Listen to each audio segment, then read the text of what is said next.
On a pris conscience il y a plus de 50 ans que la biodiversité était très importante et qu'il fallait absolument préserver la nature.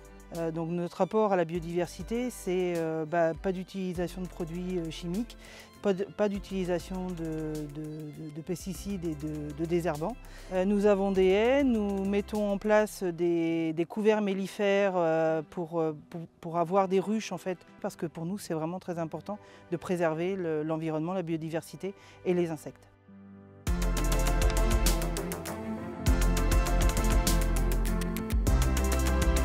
Les domaines à Bécassis sont très attachés à la conservation et la préservation de la biodiversité. Depuis toujours, des éléments sont mis en place. Cela fait presque 10 ans que nous avons entre 10 et 15 ruches sur la propriété. On travaille avec un apiculteur local. On bénéficie de nombreuses infrastructures agroécologiques. On a beaucoup de bois qui sont classés pour la protection de l'environnement. On enherbe en général un rang sur 2. On a arrêté le désherbage chimique du Cavaillon. C'est à la fois le lieu où on travaille quotidiennement, donc c'est important de le préserver pour notre génération et les générations futures, et pour offrir aussi un cadre de travail agréable pour nos salariés.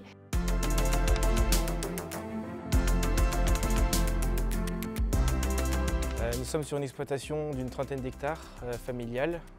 Il y a 2 ans, la parcelle d'agroforesterie a été mise en place dans le but de recréer un écosystème en implantant une haie tout autour sur une parcelle de 4,30 hectares avec des alignements d'arbres et ayant pour but d'implanter la vigne l'année prochaine entre ces rangées d'arbres pour explorer ça.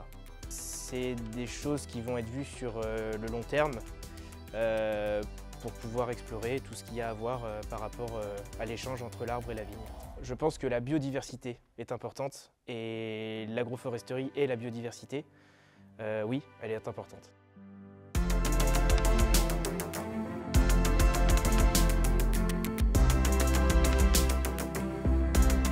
Alors l'engagement en biodiversité est un engagement qui n'est pas récent. Mes ancêtres, mes parents, mon oncle Francis, qui était le maire de la ville de Cognac, était déjà très engagé.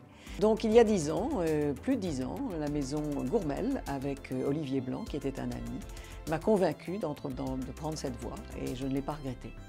Donc aujourd'hui, malgré le fait qu'au départ tout le monde me prenait pour une douce fofolle et que parler d'un produit bio dans les spiritueux c'était un peu aberrant et difficile, eh bien j'ai continué, je me suis entêtée et grâce à notre maître de chai qui a réussi à trouver des viticulteurs engagés comme nous avons sorti un produit et nous ne l'avons jamais regretté.